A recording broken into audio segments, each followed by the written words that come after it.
तो आज है 5 दिसंबर और आज ही के दिन रशिया के जो ऑयल है उसके एक्सपोर्ट पर प्राइस कैप लग गया। यानी कि अब अगर रशिया $60 से ऊपर ऑयल को एक्सपोर्ट नहीं कर पाएगा, यानी कि अब जो भी देश रशिया से ऑयल ख़रीदना चाहते हैं वो $60 से ऊपर पे नहीं कर पाएंगे। अगर उन्होंने पे करने की कोशिश की तो उसको जो यूरोपियन यूनियन है या फिर EU G7 के या फिर जो पश्चिमी देश है उनके टैंकर ही नहीं मिलेंगे, और टैंकर तो छोड़िए उनको इंश्योरेंस भी नहीं मिलेगा।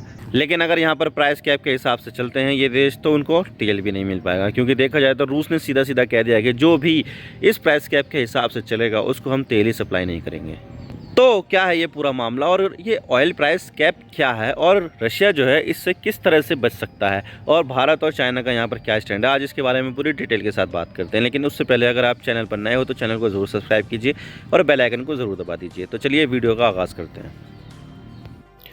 तो अल जजीरा EU यानी कि यूरोपियन यूनियन G7 जो दुनिया भर की 7 सबसे बड़ी अर्थव्यवस्था है उसका ग्रुप, और इसके अलावा ऑस्ट्रेलिया ने मिलकर यहाँ पर रशियन ऑयल के ऊपर एक प्राइस कैप लगा दिया है जिसमें $60 प्रति बैरल का प्राइस जो है वो सेट किया गया है। Price cap aim to reduce Russia's ability to finance its war in Ukraine from selling crude oil internationally. और इसके अलावा NDTV G7 join UN $60 per barrel price cap on Russian oil statement, और ये जो चालू होगा वो 5 दिसंबर से चालू होगा, यानी कि आज से ये शुरू हो चुका है। तो बात करते हैं कि मामला क्या है और हम इसकी बात क्यों कर रहे हैं। तो ये देखिए आज है 5 दिसंबर और आज से रूस के ऊपर ऑयल कैप लग चुका है, यानी कि अगर किसी देश को रूस से ऑयल ख़रीदना है तो उसे $60 प्रति बैरल से ज़्यादा नहीं देने हैं। और अगर ये कैसे काम करेगा वो तो मैं आगे ही बताऊँगा। लेकिन यहाँ पर यूरोपियन यूनियन के साथ साथ ऑस्ट्रेलिया भी इनके साथ आ गया है और एक एग्रीमेंट हुआ है कि हम रूस से तेल $60 के ऊपर नहीं खरीदेंगे, और ये डिसीज़न रूस के यूक्रेन पर हमले को देखते हुए लिया गया है ताकि रूस को जो वॉर की फाइनेंसिंग तेल बेचकर हो रही है वो रुक जाए और या फिर कम हो जाए, जिससे रूस यूक्रेन के फ्रंट पर कमज़ोर हो जाएगा। यानी कि अब यहाँ पर रूस के तेल का बॉयकॉट शुरू हो जाएगा। लेकिन अब इस चीज़ से ऑयल के प्राइस में काफ़ी ज़्यादा इफेक्ट पड़ेगा। लेकिन उससे पहले हम ये देख लेते हैं कि ये प्राइस कैप क्या है और ये कैसे काम करता है। तो देखिए पश्चिमी देशों का यहाँ पर सीधा सीधा ये कहना है कि हम रूस की अर्निंग को कम करना चाहते हैं ताकि वो यूक्रेन पर वॉर की फाइनेंसिंग ना कर पाए। इसका मतलब ये भी है कि आज के समय बहुत सारे देश रूस पर ऑयल और गैस के लिए काफ़ी ज़्यादा निर्भर करते हैं, तो वो निर्भरता तो बनी रहेगी लेकिन रूस की अर्निंग कम हो जाएगी। और किस तरह से ये काम करेगा ये मैं आपको बता देता हूँ कि अगर कोई जहाज़ है तो वो पहले ये देखेगा कि क्या ये जो तेल रूस से ख़रीदा गया है वो $60 से ऊपर ख़रीदा गया है या नहीं। मतलब आपको मैं बता दूं कि ज़्यादातर तेल के टैंकर जो है या फिर इंश्योरेंस कंपनियां जो है वो पश्चिमी देशों में लोकेटेड है।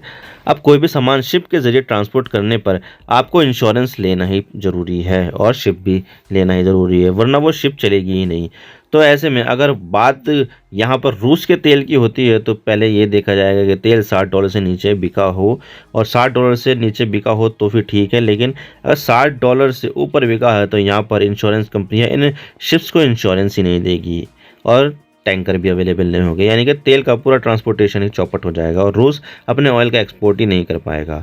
और अगर रूस का ऑयल मार्केट से कम होता है तो ऑयल की प्राइस भी बहुत ज़्यादा बढ़ जाएंगी, और ये चीज़ हम पहले भी देख चुके हैं। जब रूस ने यूक्रेन पर हमला किया था तो तब रूस दुनिया का सेकेंड लार्जेस्ट ऑयल एक्सपोर्टर था, लेकिन युद्ध शुरू होने के बाद पश्चिमी देशों ने रूस से ऑयल को धीरे धीरे कम मंगवाना शुरू किया और बहुत से देशों ने तो रूस से ऑयल इंपोर्ट करना ही बंद कर दिया, जैसे कि यूनाइटेड किंगडम। लेकिन सवाल यह आता है कि इससे रूस के ऊपर क्या फ़र्क पड़ेगा। तो देखिए इस प्राइस कैप से रूस के ऊपर घंटा भी फ़र्क नहीं पड़ेगा, क्योंकि उसने अपना तेल पहले से ही रीरूट कर दिया है और अब रूस पश्चिमी देशों को तेल देने की जगह पर चीन और भारत जैसे देशों को तेल बेच रहा है, और वो भी डिस्काउंट पर, क्योंकि अभी $90 के आसपास तेल का दाम चल रहा है और उसने भी रूस डिस्काउंट दे रहा है। तो $60 के आसपास तो डिस्काउंट देने के बाद वैसे भी उसका तेल बिक रहा है, तो ऐसे में रूस के ऊपर ज़्यादा फ़र्क ही नहीं पड़ने वाला। लेकिन इस चीज़ से रूस का जो प्रॉफिट है वो कम हो जाएगा। लेकिन अगर हम लॉन्ग टर्म में देखें तो लॉन्ग टर्म में यहाँ पर रूस को नुकसान उठाना पड़ेगा, क्योंकि इस प्राइस कैप लगाने से रूस के ऑयल का एक्सपोर्ट कम होगा तो वो प्रोडक्शन भी कम ही करेगा। तो ऐसे में जब मार्केट में ऑयल की सप्लाई कम हो जाएगी तो ऐसे में ऑयल का जो प्राइस है वो बहुत ज़्यादा बढ़ जाएगा। तो शायद अभी जो $90 का जो रेट चल रहा है वो शायद आने वाले टाइम में $100, $120 या $120 पर भी पहुँच जाए, और तब उस समय पर रूस को नुकसान उठाना पड़ेगा, क्योंकि मार्केट में तो 120 या 130 का प्राइस है लेकिन रूस को सिर्फ $60 ही मिलेंगे, तो तब रूस को बहुत ज़्यादा नुकसान उठाना पड़ेगा। लेकिन इतना सब कुछ करने के बाद भी जो ज़ेलेंस्की है, यूक्रेन के जो प्रेसिडेंट है ज़ेलेंस्की, उन्होंने ये कहा है कि ये जो ऑयल कैप लगाया गया है वो बहुत ज़्यादा वीक है। यानी कि इतना सब कुछ करने के बाद भी यहाँ पर ज़ेलेंस्की जो है सेटिस्फाई नहीं है।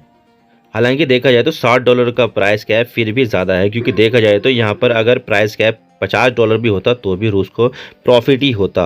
लेकिन इससे जो रूस का जो बजट है वो थोड़ा बिगड़ सकता है, और रूस को अपना बजट बनाए रखने के लिए अपना जो तेल है उसको $60 से लेकर $70 पर बेचना ज़रूरी है। तो ऐसे में ये प्राइस कैप से रूस का कुछ भी नहीं उखड़ पाएगा।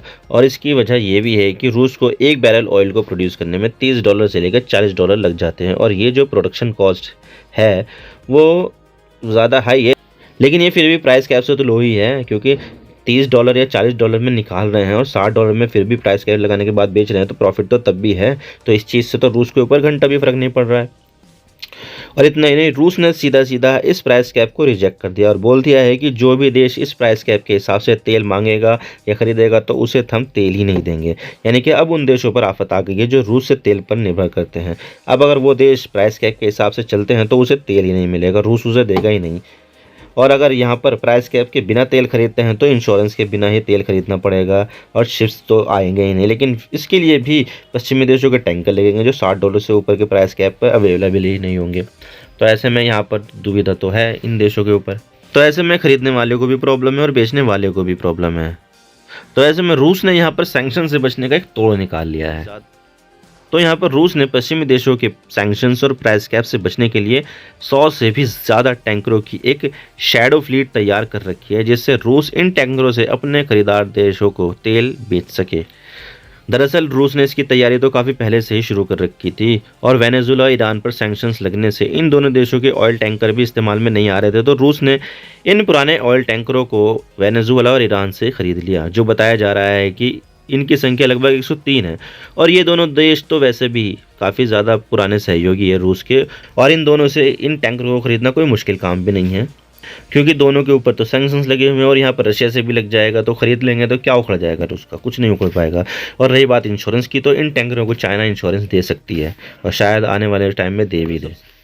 और अगर हम भारत के स्टैंड की बात करें तो रूस भारत का सबसे पुराना सहयोगी है, और हम आज भी रूस से काफ़ी ज़्यादा हथियार भी खरीदते हैं। तो ऐसे में यहाँ पर भारत रूस के खिलाफ नहीं जाएगा और रूस से ऐसे ही तेल खरीदना जारी रखेगा। लेकिन अब देखते हैं कि आखिरकार क्या होता है, ये तो फ्यूचर ही बताएगा आगे।